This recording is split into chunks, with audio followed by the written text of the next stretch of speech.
everybody. We are the Sports Warriors. Sean and Tristan New Cross here. Hopefully everybody can hear us as we reboot this.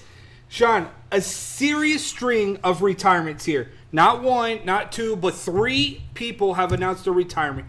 And it's weird because we always talk about fighters and we talk about when do they start? How long can they stay in the fight game, right? Gustafsson announced his retirement first, followed by King Mo, followed by Jimmy Manuel, right? Yep. Both these guys, if you look at their age, Sean, is between the age of 35 and up. We were talking about a little while ago, I would say, a couple days ago, when I mentioned to you about when do you hit your peak in mixed martial arts? At what time? Why are these guys retiring so early, right? And I was talking about, well, and one guy came to my mind was Yoel Romero came to my mind because he started later in the fight game. Gustafsson started when he was 16. King Mo started when he was 20. You have Jimmy who started when he was 24. There's a common theme around this circle is that you hit your peak sooner rather than later. Usually everybody says their peak is about 35-ish. Yeah, most definitely. Depends on when you start in the fight game, right? Yeah. If you start late in the fight game, your peak might be where you want it to be. Your natural peak in life is around that age bracket. Unfortunately, when you're in and you're fighting so often, so much at a younger age, your peak drops a little bit. Falls in that 25-year-old kind of pocket. And I think that's where these guys kind of come into that kind of play, because you're looking at 35, 38, 39 years old. And you know what? It's being said in the chat room about CTE.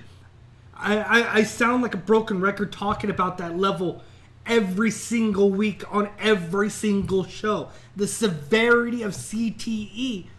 And you're talking about Alexander Gustafsson.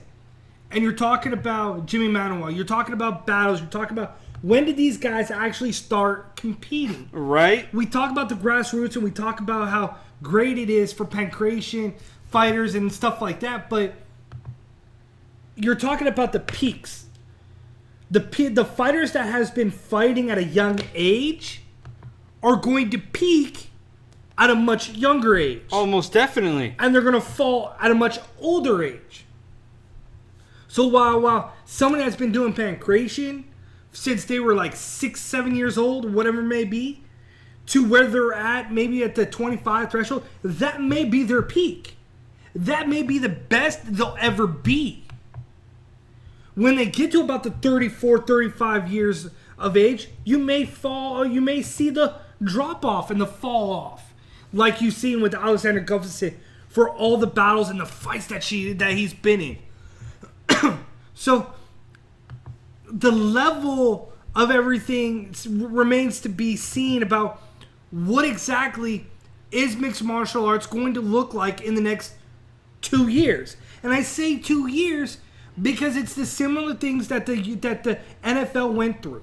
When the era of CTE started to become prominent, when the when the movie came out about CTE, it opened up a lot of people's eyes to that environment. When we talked to Kyle Turley a couple years ago, that conversation about if anybody knows about our transition from the combat from where we're at right now, just a little tidbit about us. Before we ever got into combat sports in this genre, it was asked of us from a platform to do this.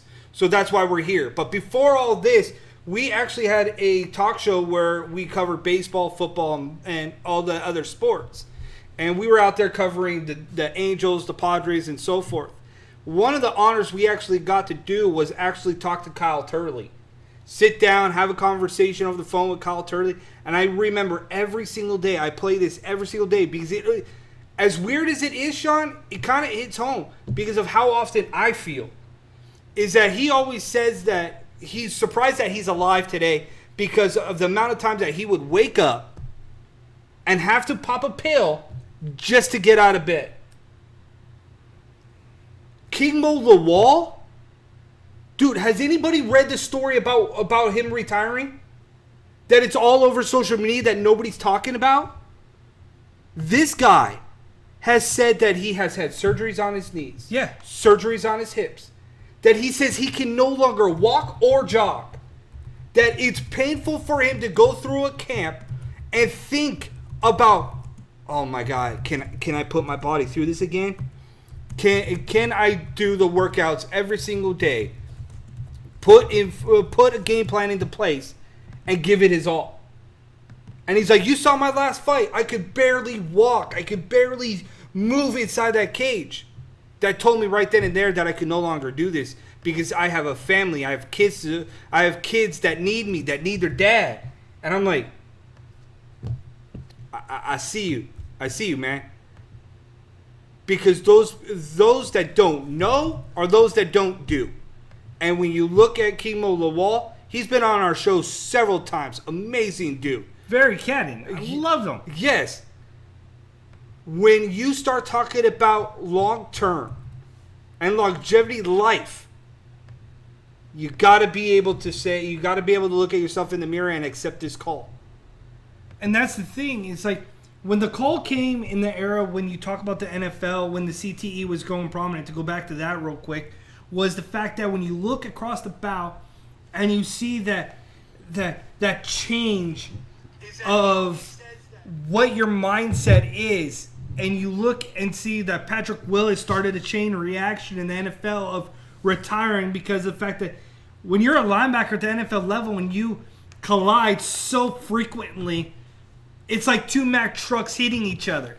Most definitely. Your head can only take so much force and so much pounding. The thing about your brain is the fact that it sits in a pool of water or liquid, whatever you want to call it. And that's what it sits in. Your head's not made to hit because every time you thrust or get hit, your brain falls forward and hits the front of your cervix. So when it slams here, it's doing more damage than harm. It's bruising the inside. And he started that era of, well, I'm going to call it quits. Then it started a chain reaction of other NFL players starting to call it quits at a much younger age. This may start that chain of, is it really worth my time? Even though we have Uriah Faber coming back. Even though we have BJ Penn. Right. Some people know when to step away from it. Some people don't. The younger generation are going to find it easier to step away from it, to have families or a solid support system. I don't know. I think you still might have a couple of those knuckleheads that long-term longevity in the sport is going to be far more than those who kind of get a taste of it and then go be like, you know what, I put in my time. Yeah. You know, people were complaining about Elias being released from the UFC. This guy has put in a lot of fights, a lot of guys that battle, and I read a lot of people on social media dog him for the way that he fights, but he's another guy that's been fighting for a long period of time, and who knows where his head's at. So at any point in time, man, when you get these fighters that are going to announce their retirements, I think this is just the tip of the iceberg, honestly. It could very well be just the tip of the iceberg. And it'll come down to how often and what the frequency is going to be of this. A lot of people are probably going to take note of, wow, these guys retired, and play it by ear to see what the level of this actually is going forward. But some of it doesn't surprise me. I'm surprised that Roy McDonald still haven't announced. I was just going to say that, Roy McDonald, but also think about it too. Sage Northcutt just got his face smashed. And that was my other thing that I was thinking about in my head was, what's Sage's mentality going to be when he comes back from having his face? Because here's another guy, Sage Northcutt, young kid, been in this game for a long time. You could contribute to his mediocre rise, and I call that mediocre rise because he never fully met his potential, right? Yeah. So Sage Northcutt gets fed in ONE FC, and all I can think about is this guy got his face brutally smashed in. Now I want to see what his mindset is coming out of his face being smashed in.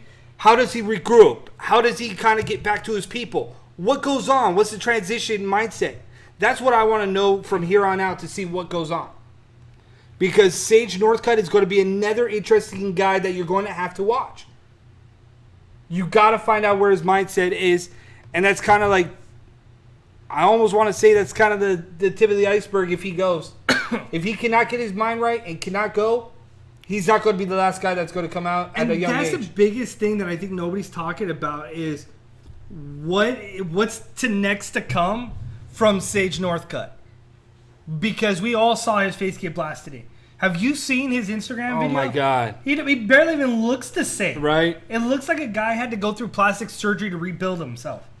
And I know that's a little bit harsh. So how does your psyche play into a factor on that? Yeah. I saw him, I was like, dude, you don't even look... Three veterans, Sean. Like all retired. Like, you don't even look the same. You just had your face rearranged. Never faced anything like that before in your life. And people already question about your work ethic, about your mindset already. They already talk about that. Now you're giving people more stuff to talk about Sage Northcutt and how his psyche is going to be coming out of this. Wicked. Right? We are the New Cross Brothers Sports Warriors. We'll be right back after this brief break. Hey, Fight fans, if you're looking for an MMA community to join, look no further than Fightbook MMA. Also, because of the special edition here, Thursday night, you got sitting ringside with Roberto and Arlo from Fightbook, so make sure you check them out later on tonight. As well as, we're the Cross Brothers, the Sports Warriors, new breed, new alternative. Keep tabs on us, like our page. We love talking about combat sports and switching that up a little bit. So thank you to everybody that's tuning into us right now that is in the chat room. Jarrett Kelly, Roberto Villa, sitting ringside tonight, probably a little bit later after our show. But check them out too. Arlo and Roberto Villa is going down tonight at sitting ringside. So be sure you check them out if you like combat sports and something a little bit different than the same stuff over and over again. But go ahead, give us a thumbs up, share this video, tag a friend, do it. In the meantime, Sean, UFC 238, golly, this card is stacked. It is, but it's also annoying because it's on ESPN Plus. Yep. I really hate that. I really do. Because you can't call it a pay-per-view when it's all looks the same. All looks the same. Right? Like, there's no big fight feel, right? Yeah, like, does not make any sense to me. Does not make any sense to me. Dude, if in this situation, put it on ESPN. Yes. Put it on ESPN. If every production's gonna look the same, then every production should be the same, right? Should be the same. If you were out there doing something and you don't have a big fight feel, then why are you putting it on a special platform? I want anybody in the chat room right now to let me know what is the difference between the production with ESPN Plus versus ESPN, because to me they look exactly the same. Like, I'm still trying to figure it out. I'm still boggled my mind on that one. But so UFC 238, Henry Cejudo versus Marlon Morales. Okay, so this is for the vacant bantamweight title.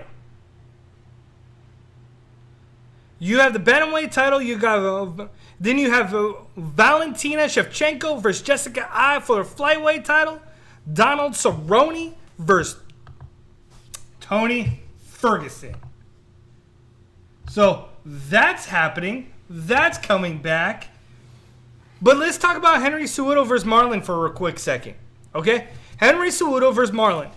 Henry Cejudo looks jacked up for this fight. But again, it'll be interesting to tell of two sides. Because, yes, Henry Cejudo is moving up to bantamweight. Yep. From flyweight. Going on for the vacant title. Versus a guy who belongs at bantam.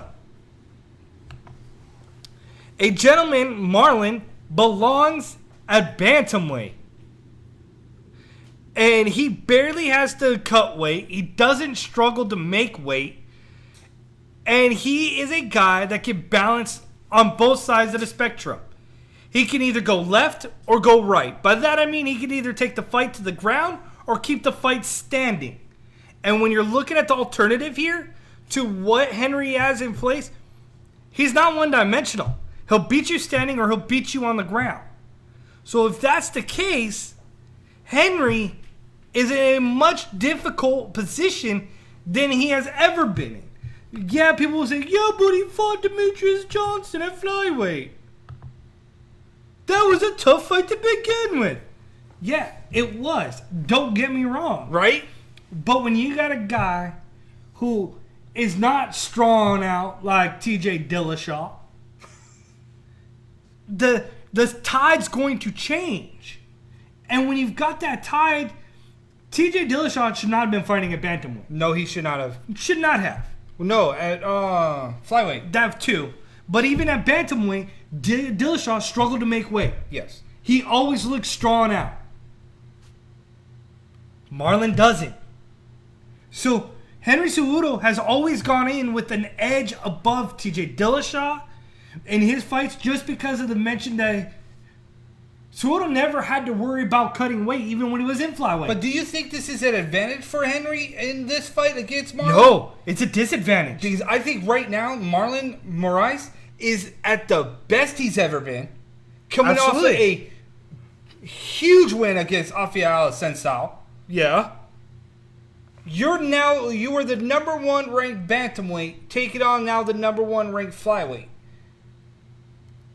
Here you're going to get the battle. My issue with this fight is that you got two good wrestlers, right? Two good wrestlers. Yeah. But Marlon has the opportunity right now to cement his own legacy in the bantamweight division because we don't know what's going on with the flyweight division. We don't.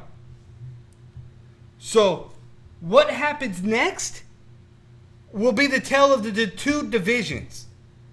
Because Marlon, being able to string on four straight wins, being able to finish off his opponents when nobody thought he had the finishing power. No, look, he finished off in his last fight. He finished off Jimmy Rivera in one of his last fights. Jimmy Rivera was a head kick. He knocked out Sterling with a knee. Choked out Rafael Sensao. He has many different ways of finishing a fight. And he's a gold medalist wrestler. If you look at Henry is that of a wrestler. Yeah, his striking's getting a little bit better. Yeah, he's looking a little bit stronger. Yeah, but there's a but with Henry. Is that if he gets the fight to the ground, he doesn't do anything with the positioning that is given to him.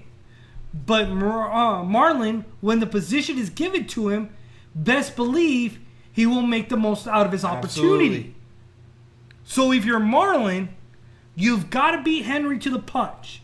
Either A, catch him with the knee when he's coming in, put him on his back, make him uncomfortable, make him look up at the lights. If he stands and lets Henry get comfortable early, like Dillashaw allowed him to do, or like Demetrius did, he's just going to wrestle you. And he's going to out-muscle you. So true. And he's going to make the fight dirty and uncomfortable, just like he did in those two fights, whether any fan loves it or not. Henry has that ability to make it lopsided and uncomfortable. He may very well do that. If he does that, I could see his thing. Like, I've been called many nicknames, is what he said in his presser. I've been called many nicknames. Gold digger, champion, Olympic champion. But one thing he has not been called is pound for pound. And he wants... If he goes up... That's what motivates him, is the pound for pound label. If he goes up to bantamweight and takes that title, yeah, we can put him into that conversation. Because of the fact that he has a winning record over Dillashaw and Demetrius. But you can't start calling him GOAT. You can call him pound for pound for sure. Stop throwing around that word GOAT. Or the fact of the champ. Just kill it already. Right? Kill it already, because in hindsight, the best case scenario for this event is that Marlon comes out as the bantamweight champion. Because then you have another 2-division champion that goes, okay, where am I fighting? Am I fighting bantamweight or flyweight? Where if you got Marlon's bantamweight. Flyweight. You go back to flyweight. The whole notion of the flyweight's dissolved still remains to be seen because they're still saying Henry still holds the flyweight title. So the flyweight division is not obsolete at this point in time. Or at least that's how I perceive it, because if it is, he doesn't have a title.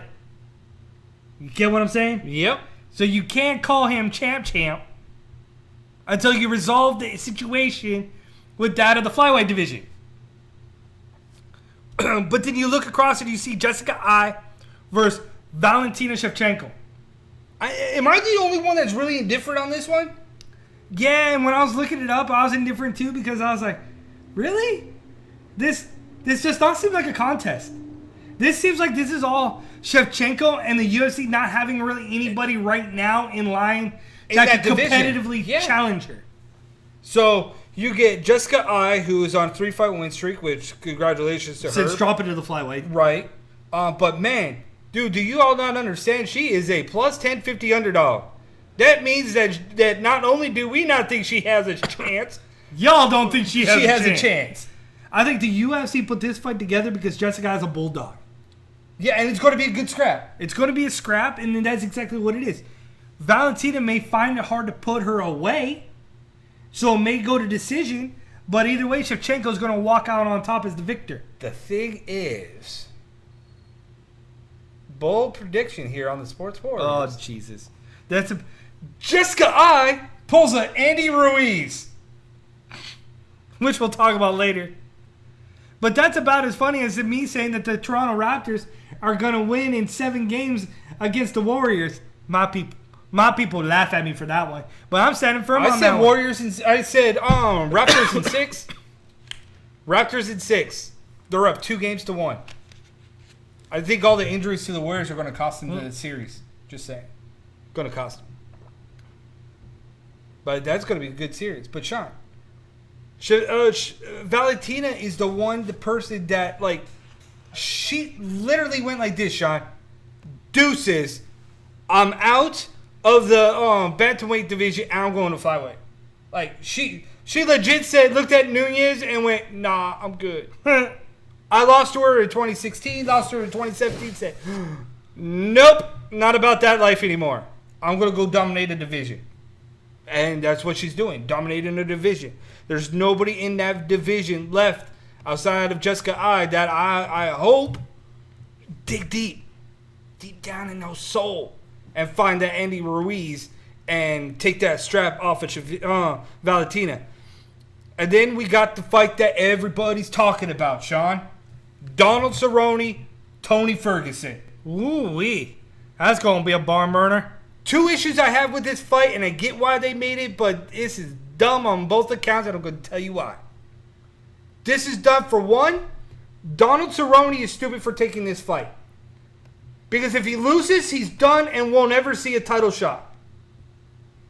2, he's done for taking this fight because of fatherhood got to his head saying that I am the best there is, the best there was, and channeled his inner Bret Hart. Bruh. You ain't the best there is. You have a great legacy, but you ain't there yet. You have yet to get a strap. Tony Ferguson. I wanted to see something more first. This is a guy that should be fighting for a strap. I get it. This is a guy that is... His makeup in his mind is no longer the same that it was before. So I wanted to see how does he handle the stress of the fight game again. How does he handle walking into that cage door, seeing that cage door slam, and then him looking across the eyes and seeing an opponent and seek and destroy? That's what I wanted to see. Instead, I get Donald Cerrone and I get Tony Ferguson. To me, this is a title eliminator bout, and the winner goes on to possibly get a title shot, and the loser goes home, and maybe you could go wakeboarding, throw back a couple beers, jet skiing, go to the mountains. Because this is what it's going to come down to again. Okay? I'll put it in layman's terms. Donald Cerrone has never successfully won a fight when the lights were at its brightest. Correct. The lights are at its brightest right now, Tristan, than they've ever been. He says that he's the best he's ever been since having his kid. At what point is that extra motivation? That's what I'm saying. Because if it's extra motivation, Yep. the Donald Cerrone is lining up for the biggest payday in the history of his How do you think? But my inner being of me, Everybody that's in the chat room, who do you think? Donald Cerrone? Tony Ferguson? thinks that the outcome is going to be Tony Ferguson is going to walk away the victor. You think so? Over Donald Cerrone, and Donald Cerrone will retire. So he's going to join the list of retirements. As bad as it sounds, yes, that's what my gut instinct tells me. However, my analytical side, my talk show side, is telling me that while if you listen to Tony Ferguson's conversations on his presser, he sounds more down to earth. Yeah. He sounds more alert. He sounds more aware of his surroundings and what is to come and what is to be expected of him as a man. Basically, to me, it comes off as if he's owning his own mistakes and he's willing to right his wrongs and adjust accordingly. You look at his last fight with Anthony Pettis, and that was a barn burner. You talk about that this guy has been strategically smart in his styles, while at the same time can be very reckless. When I go back and I watch that Pettis fight, and I see the turmoil that he's been fighting inside of himself, and then I look at what Donald Cerrone did against Quinta, I think that we're going to have a similar fight that we saw against Ferguson and Pettis. That I don't think Ferguson and his mindset is going to allow him to back down from a brawl from Cerrone. And if you get the Cerrone that showed up against Quinta, you're going to get a beaten and battered, bruised, hurt, mentally Tony Ferguson. See, I understand what you're saying about the brawl aspect, but I think that exactly feeds into the game plan of Tony. It doesn't. doesn't. The game plan of Cerrone. It doesn't. Because you saw him get lucky in the Pettis fight that he injured and broke Pettis' nose. Because the way that I see this fight going is Pettis that was winning that fight, Tristan. yes, oh, absolutely was. But what I was looking at on a lot of tape about Tony Ferguson as well as Donald Cerrone is something that I think that Donald Cerrone, and you guys will hear it here first, I can guarantee you. So if you see it happen in a fight, please tag the Ducross brothers. On this fight, what needs to be done is Donald Cerrone will need to use his long ranginess that he has. Use his heavy kicks. Yes, heavy kicks. Go to the body. That's the weakest point of Tony Ferguson. He is very notoriously for being very high, switching to different angles, which leaves his body wide open, subject to kicks. And what I would love to see... Oh, sorry. Pettis broke his hand. Yes. But, Pettis would have still freaking... If he didn't break his hand, it would have been a different fight. But I'm thinking, Sean... Donald Cerrone has some of the nastiest kicks, right? Yeah. Throw him at the body of Ferguson. Ask Alice knows. Throw it at the body. Break him down by going to the body of Tony Ferguson because that's his weak point. Tony Ferguson will try to get inside that pocket. Tony Ferguson will try to use his low leg kicks occasionally and will try to keep his hands up and go for the head more times than not. Donald Cerrone needs to fight smarter, needs to have a better IQ, use that range. Go to the body. Go ask Ruiz on how he did it against Anthony Joshua, but we'll talk about that here when we come back from break. But, dude, I'm going to say Cerrone. I'm going Cerrone. After what we saw with Andy Ruiz. So who you got? Top 3 fights right now. Who do you got? I'm saying we flipping the script. Tony Ferguson, Cerrone. You got Cerrone. Marlon, Cerrone, and Shevchenko. I got Cerrone, Marlon, just to be the bold predictor. And I want an Andy Ruiz shake up to the very foundation. I'm going with the Bulldog and the Pit Bull. Back her into the corner. Let's see what she can do, Jessica I. Tatiana Suarez is going also in the prelims, which I'm excited to see that on ESPN. Carolina Kowalowicz is also on the card against Alexa Grasso, which we haven't seen yet. They're on the prelims. I don't know what's going on. Cedric Shields, my dude. So we got Christoph Fluke. We've got Roberto Villa. We've got Cedric Shields. All saying Cerrone over El Kukui. I didn't expect that at all. No. Did not expect to see that one at all. Like a landslide right there. Everybody picking Donald Cerrone. I guess everybody kind of see what we see in Donald Cerrone is that this is his time. The brightest lights are right there, right in front of him. Let's see if he can grab that brass ring and put it to bed. Jessica, let's see if you can do it too. Let's see if you can reach for that brass ring.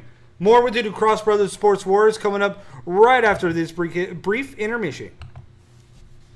All right, fight fans, Fight Book MMA community here on Facebook. Tonight, it's Thursday, our special edition of the show.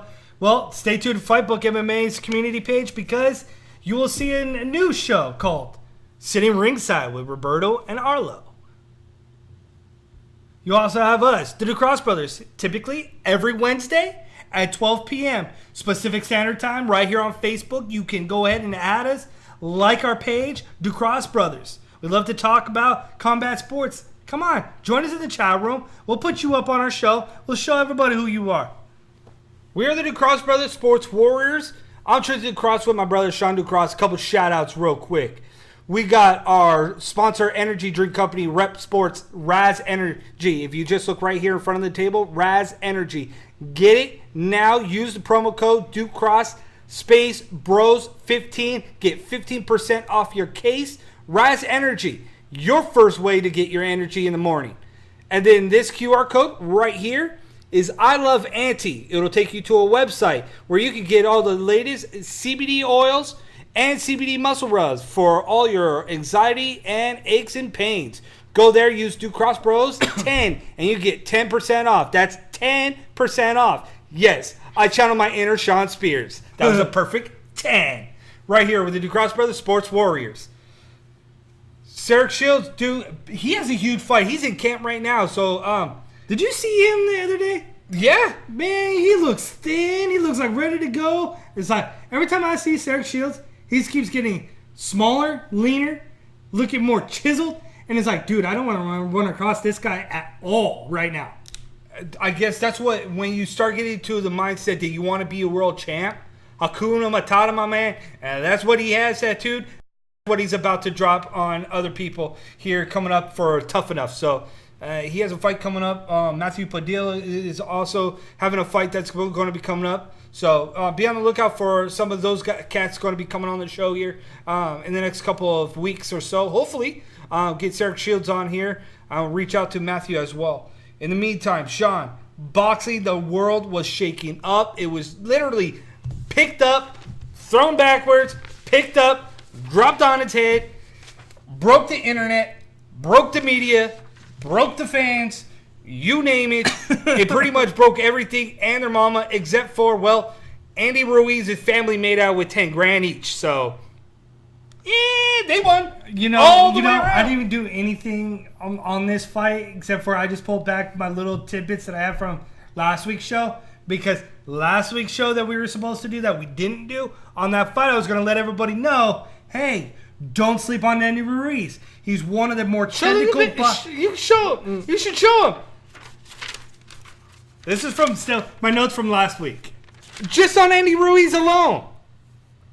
Just on Andy Ruiz. My brother was like, we were talking about it and we're like, dude, Andy Ruiz could actually take this. No, and I'm reading everybody on Facebook, Anthony Joshua. And I'm like, do you guys not know that Anthony Joshua is 6'6", 250 pounds? Do you not know that he struggles mightily against smaller fighters. Struggles against smaller fighters. Ruiz was a little bit more technical than people gave him. The only knock I saw on Ruiz, one was that he was a little fluffy. Don't pick on his weight, dude. He's Why? been bullied his whole life about his weight. Hey, he's the one that self-proclaimed himself the fat kid. It doesn't matter. He self-proclaimed himself the fat kid. Everybody keeps talking about he's Gabriel Iglesias. No, stop. Stop fat shaming. I can't fat shame if he called himself the fat kid. Dude, everybody in the media, every other Combat Sports talk show has talked about his weight. Enough. He has the dad bod. Get it, got it, good. The dad bod. You have one now, too. Yeah. Developing because my second kid coming. Yep. Like the Cookie Monster. But you look at Andy Ruiz, and that's one thing I've always said was that Anthony Joshua struggled. He struggled against Povetkin because Povetkin was a much smaller fighter. Under 6'6". Struggled. Parker struggled. Under 6'6". So it's as if when you look at the plane, and this was an interesting way. This is the best way I can explain it. Okay, so when you're throwing, you got to either throw on a straight plane. Not all the time do you want to come down on a plane or up. Correct. For a smaller fighter, it's fastest easier. Point to impact is straight. For a fighter, it's easier to come up who's smaller to a larger fighter. I.e. Mike Tyson syndrome. But the much larger fighter has a harder time of figuring it out. My problem with Joshua is that he fights a little bit more taller. So when he throws more straight on that straight plane. And he forgets to go down. And when I look at Deontay Wilder, is that when Deontay Wilder he doesn't fights, care what size you are. No, and that's the thing I was talking to one of my buddies about, was the fact that when he punches, it doesn't matter what plane you are on. If you're standing in front of him, he can go straight. Even though his technique's not sound, he figures out the plane and the levels. But see, that's what technique does not play into a factor. Because even though, don't get me wrong, Deontay Wilder is no boxing technician by any stretch of the imagination. Let me just throw that out there. This guy has very little technique, all power. Yeah, absolutely. But because he has no technique, it kind of plays into his factor because when he is the much taller guy, when he is the lankier guy, when he does have that reach, he is able, because he throws a lot of stuff wide and rangy and looping, that he is able to close that distance and get that shot off. And hit whatever size fighter at any point in time. And the issue with Anthony Joshua is because he's so much taller, so much bigger, is that when I'm watching him fight, and I watched this fight, and all I can think of is that this guy was disinterested, okay? Well, according to his own camp, he was knocked out in sparring. That's what his dad said, okay? His dad's... Bruh, don't have your dad come talk your battles.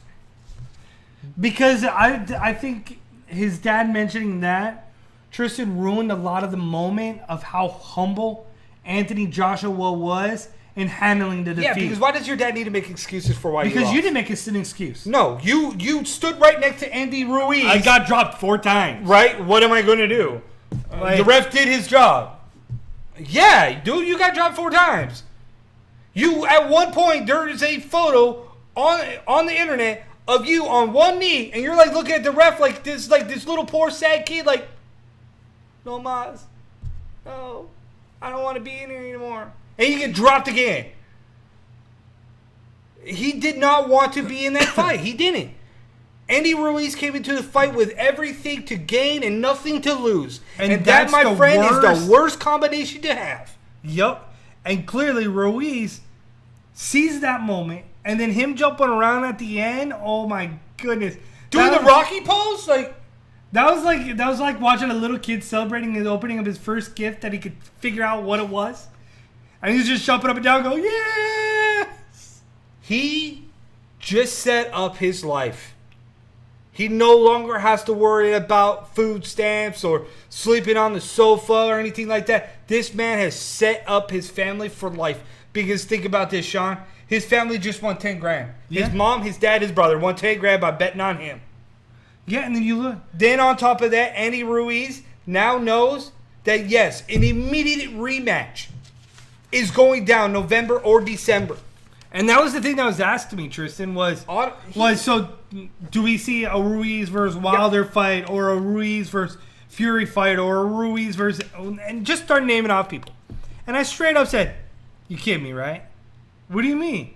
Just because he beat Joshua and the shock heard around the world does not mean he gets put up on this pedestal of he gets X, Y, and Z. Not how this works. He has to go back to the drawing board and fight an immediate rematch against Joshua, completely 100%. Not even less than 24 hours he invoked his rematch clause. And that's it in. And rightfully so, because to be the man, you have to beat the man. To showcase that you weren't a one-hit wonder, you have to beat the man one more time. If you beat the man one more time and you go 2-0, you are the real deal. And then you could take another $7 million and put it in your back pocket, look across the bow, and say, hey, Deontay Wilder, Tyson Fury, the winner of you guys, I'm going to carry the heavyweight division on my back. I want to unify all the titles because Anthony Joshua wouldn't do it, but I'm a money fighter, and I'm getting paid no matter what. So that's kind of how Andy Ruiz's mindset is right now, is that, dude, he has nothing left to lose. Nothing. He is the guy that has the power that could go there and get the job done, Sean. He's the guy you don't want to be caught across, that when they don't have anything to lose, you want to avoid those guys. Yes.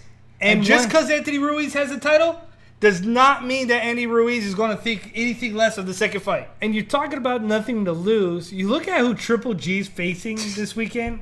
Rolls. Oh my God, what are we doing? So here's three things that I had on this fight. Like, this makes no sense why Gennady Golovkin took this fight. It's a catch weight for 164. Yeah. No titles on the line. No. The guy has no name. Why are you taking the fight? Seriously. This is a feeding frenzy for Gennady Golovkin to get him back in the winning ways, and a hope and a pray and a wink and a blink that at the end of the day that Rolls isn't going to put Gennady Golovkin to sleep. If I'm Rolls, that was a sick ride. Really, Sean? That was on point. Yeah, I nailed that, and it just rolled.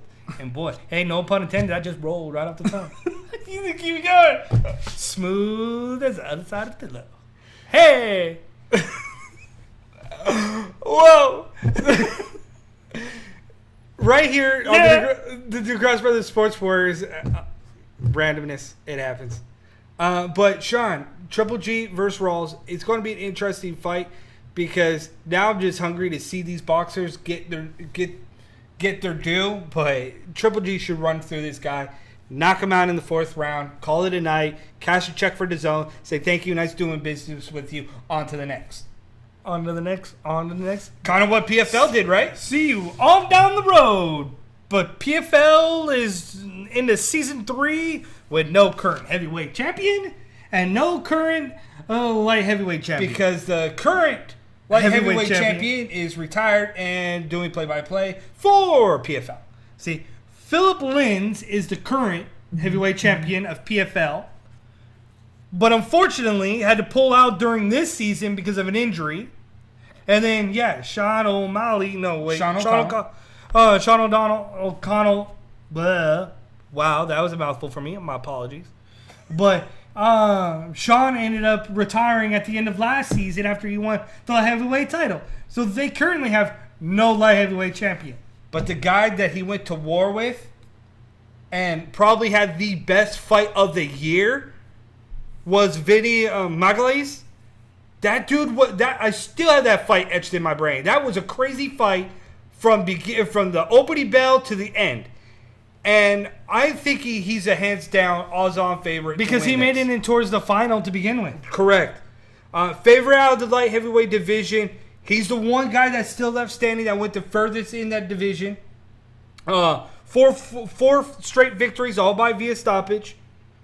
So I look for him to kind of keep this ball rolling and going right on in. I mean, he does have a tough test in front of him with Sorty. I get it. Sorty had the fastest knockout in 2018 with 16 seconds. Can he kind of trump that up again to shock the world and knock out Vinny? I don't know. I thought Vinny a few times against O'Connell he was knocked out. But the And one he guy kept that pushing they're forward. saying is an odds-on favorite in this is Satoshi Ishii. 32 years old, Bellator Relatively veteran, unknown coming in. but has fought all over the Yep. world. And he has not lost in his last 7 fights dating back to 2017. The caliber of opponents in which he's fought Oh, yeah. has been less than what PFL's throwing at him in this tournament.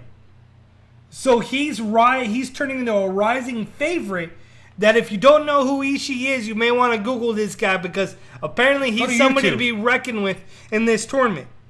But Mo DeRisi is another guy who I think may be a sleeper in this contest, is that he holds victories over Leroy Johnson and Mike Kyle. Oh, he had 2 KOs in Yes. 2018. Yes. So he's another guy you don't want to sleep on right now going in there. Then you also got returning guys like Tiller, Roshhold.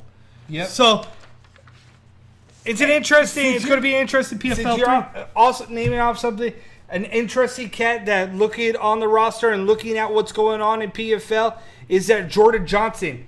He's making his debut in light heavyweight, but this guy's a middleweight. A middleweight. And he's fighting at light heavyweight. So I wonder what his real walk around weight is. Right? He's 10-0, making his light heavyweight debut. Just fought at middleweight and was able to win. What was it? In 2018, fought September, won a second round submission. So, I don't know. I'm never very huge on smaller fighters taking on bigger fighters, depending on, like you said, what's his walk around weight. A walk around weight will make a big difference because we know one guy that fights at a lesser weight and he walks around heavier than normal. So, that's it, Sean. That is it. We are the New Cross Brothers Sports Warriors. Thank you for tuning into us. So our on this- special Thursday edition of this episode. Right. Go ahead, though. Share this video. Like us. Give us a thumbs up. Thank you to everybody that tuned into the show. Roberto Villa. Check out his show. Fight Book MMA, the community. Check it out. City Ringside. Happens later tonight. Sarek Shields. Christoph Fluke. Kelly. Thank you guys all for tuning into us. Until next time, we should be back next Wednesday at the normal time at 12 p.m. Pacific Standard Time. If anything changes, we'll let you know on our community page, the Ducross Bros. I'm Tristan Ducross and my brother, Sean Ducross. Till next time, we are out of here.